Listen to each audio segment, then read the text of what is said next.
Hello dear students, this is question number 2nd of exercise 7.1 from class 10th mathematics. तो question क्या हमसे पूछता है, represent the following situations in the form of quadratic equations. हमारे पास कुछ situations दी गई हैं, इन्हें हमें क्वाड्रेटिक इक्वेशन की शक्ल में रिप्रेजेंट करना है।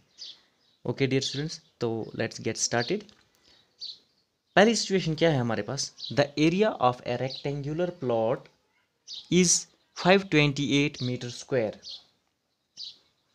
The length of the plot in meter is 1 more than twice its breadth. We need to find the length and breadth of the plot. तो डियर स्टूडेंट्स, हमें तो पहले इस सिचुएशन को क्वाड्रेटिक इक्वेशन की फॉर्म में रिप्रेजेंट करना है और साथ में हमें क्या करना है, क्वेश्चन फिर जो हमें से बोलता है वो हमें बोल रहा है हमें लेंथ और ब्रेडथ प्लॉट की निकालनी है। वो हम कैसे निकालेंगे, सबसे पहले आप इसका इंट्रोडक्शन समझिए, आप क्वेश्चन को अच्छी तरह समझिए। देखिए, the area of a rectangular plot, अगर हमारे पास एक प्लॉट है सपोज रेक्टेंगल की शक्ल में, ओके फॉर एग्जांपल ये है हमारे पास एक रेक्टेंगल, इसका एरिया है 528 मीटर स्क्वायर। तो डियर स्टूडेंट्स, आप लोगों को पता है कि रेक्टेंगुलर प्लॉट है तो इसका एरिया जो है वो होता है लेंथ इंटू ब्रेडथ, क्योंकि area of a rectangle is equal to always equal to length into breadth. तो हम कह सकते हैं length into breadth equal to 528 metre square. समझिए बेटा, क्योंकि हमें पता है एक रेक्टेंगल का एरिया हमेशा लेंथ इंटू ब्रेडथ होता है। सो लेंथ इंटू ब्रेडथ इस प्लॉट का है हमारे पास 528 मीटर स्क्वायर। ओके, अब यहाँ पे कुछ बातें इसने कही हैं जिसकी वजह से हम इसको एक क्वाड्रेटिक इक्वेशन की शक्ल में ला सकते हैं। वो क्या है, देखिए, the length of the plot in metre is 1 more than twice its breadth. बहुत इंपॉर्टेंट केस है।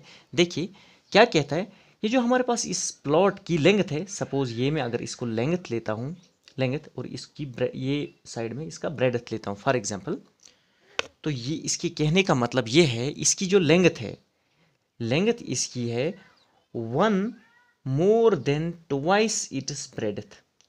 इस बात को समझो, इस बात को समझो।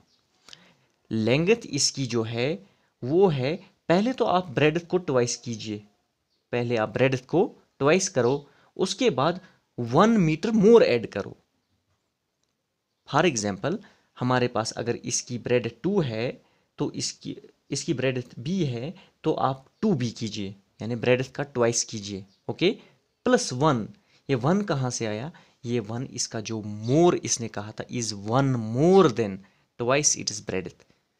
एक तो ब्रेडथ का ट्वाइस और उसका आप 1 ऐड कीजिए, यानी 1 मीटर ऐड कीजिए। ये है हमारे पास लेंथ। तो अब हम इसे कैसे क्वाड्रेटिक इक्वेशन में रिप्रेजेंट कर सकते हैं। देखिए, हमें अब पता नहीं इसकी ब्रेडथ क्या है, इसकी लेंथ क्या है, लेकिन हमें एक केस पता है कैसे हमारे पास लेंथ और ब्रेडथ आ सकती है, हम जानते हैं। देखिए हम क्या करेंगे, लेट द ब्रेडथ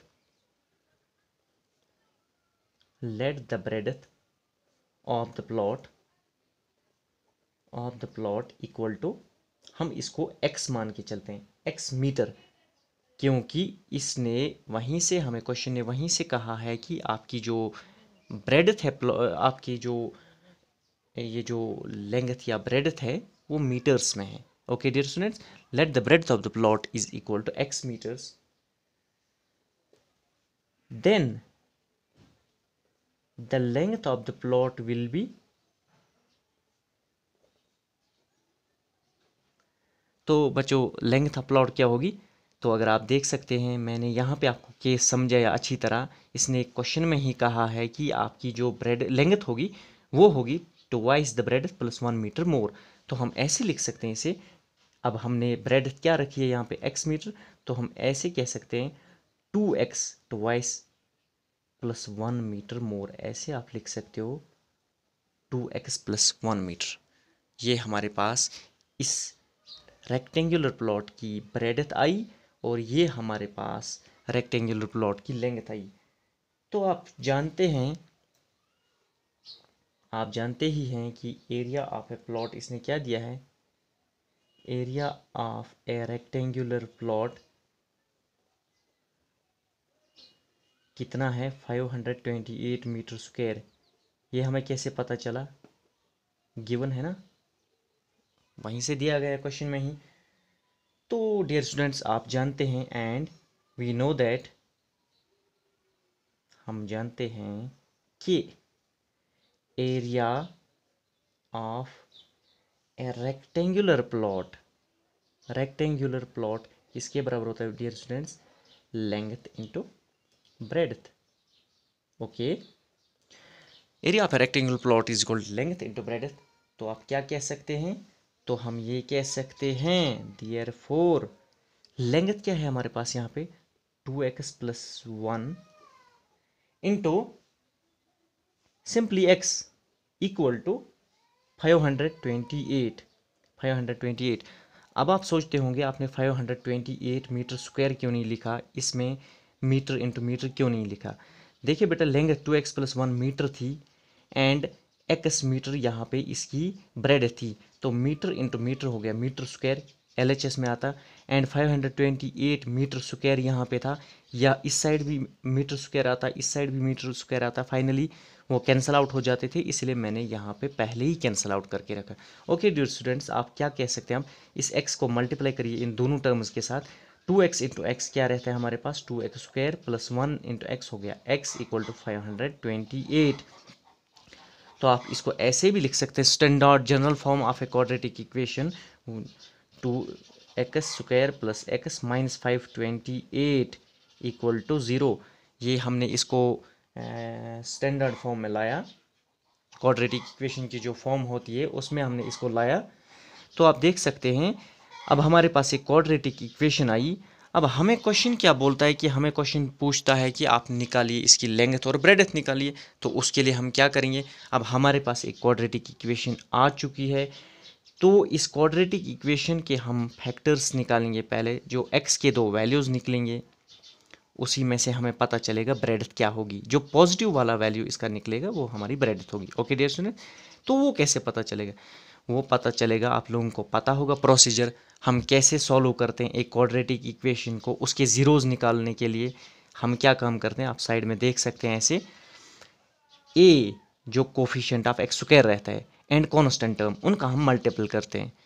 तो डियर स्टूडेंट्स 528 इंटू 2 यहाँ पे ए है, तो वो आता है 1056।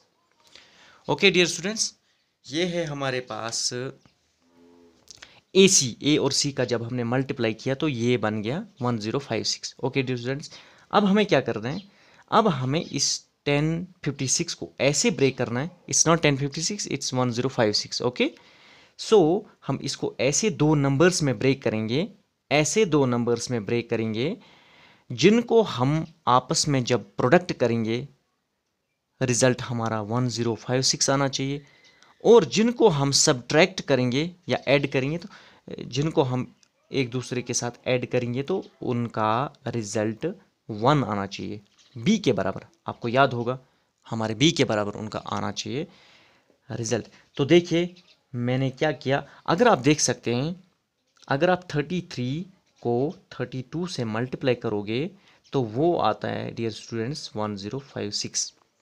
अब आप सोचोगे इसको 3 और 32 को कैसे हम ऐड करें हमारा रिजल्ट 1 आएगा। देखिए 33x में से 32x निकालिए तो वहाँ पे 1x रहता है, ये हमारा मेथड रहेगा। देखिए क्या रहा हमारा 2x square plus 33x minus 32x अपना minus 528 equal to 0। Okay dear students, यहाँ तक समझ आया। तो देखिए आगे, अब हमने पता ही है आगे प्रोसीजर्स क्या रहते हैं हमारे, हम ये दो टर्म्स और ये दो टर्म्स के बीच में कॉमन निकालते हैं। तो कॉमन कैसे हम निकालेंगे, देखिए डियर स्टूडेंट्स, यहाँ से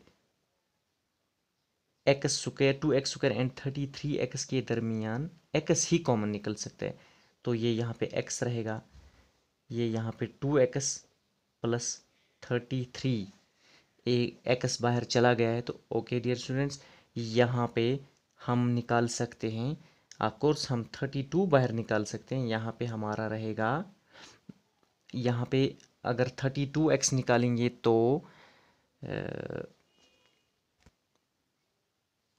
तो यहाँ पे 32 हम नहीं निकाल सकते। यहाँ पे अगर हम 16 निकालेंगे, क्योंकि हमें इसका भी ख्याल रखना पड़ता है यहाँ से क्या क्या कॉमन निकल सकता है। यहाँ पे अगर मैं 16 बाहर निकालूँ, माइनस है बेटा ये, यहाँ पे रह गया 2x because 16 2s are 32। Okay dear students, ये माइनस एंड माइनस ये बन जाएगा यहाँ पे प्लस। ओके 16 को क्या मैं मल्टीप्लाई करूँ तो वो 528 बनेगा। वो डियर स्टूडेंट्स आप सिंपली 33 के साथ जब आप इसको मल्टीप्लाई करोगे तो वो हमारा 528 आएगा। तो डियर स्टूडेंट्स देखिए क्या है हमारे पास यहाँ पे 2x प्लस 3 एक्स के मल्टीप्लाई में भी है, माइनस है फिर तो 16 के भी मल्टीप्लाई में है। तो हम ऐसे लिख सकते हैं 2x plus 33 into x minus 16 equal to 0। Okay dear students, तो हम क्या कह सकते हैं यहाँ पे, therefore 2x plus 33 equal to 0 और x माइनस 16 इक्वल टू 0। इसको सॉल्व जब करेंगे हम 2x equal to minus 33 implies x हमारे पास माइनस 33 डिवाइड बाई 2 निकला। यहाँ से x का वैल्यू हमें प्लस 16 निकल रहा है। डियर स्टूडेंट्स आप देख सकते हैं यहाँ पे हमारा प्लस 16 निकला। तो आप जानते हैं breadth can never be negative, so rejecting x equal to minus 33 divide by 2 because breadth can never be 0, या नेगेटिव नहीं हो सकती है, नेगेटिव नहीं होती है ब्रेडथ, तो we will choose the value of x equal to plus 16। तो आप क्या समझे यहाँ पे, सिंपली ये कि हमारी जो ब्रेडथ है, because let the breadth of the plot equal to x metre, हमने ब्रेडथ रखी थी 16, x रखी थी हमने ब्रेडथ, तो हमें क्लियरली x का वैल्यू, ब्रेडथ का वैल्यू हमारे पास 16 आया। So you can say that हमारे पास ब्रेडथ 16 है। तो डियर फोर आप देख सकते हैं क्लियरली हमारे पास dear for length equal to, अगर आपको याद हो 2x प्लस 1 मीटर, तो आप लिख सकते हैं 2 इंटू एक्स का वैल्यू हमारे पास अभी आया 2 इंटू 16 प्लस 1 मीटर। तो आप कह सकते हैं 2 16 are 32 plus 1 metre equal to 32 plus 1 equal to 33 metre. Therefore dear students आप कह सकते हैं breadth of the plot, therefore breadth of the rectangular plot equal to 16 meter and its length equal to 33 metre. Length कैसे 33 metre निकली, क्योंकि इसने वहीं से बोला था कि आपकी जो लेंथ है वो है 1 more than twice it is breadth। I hope dear students आपने क्वेश्चन को अच्छी तरह समझा होगा। Okay good bye.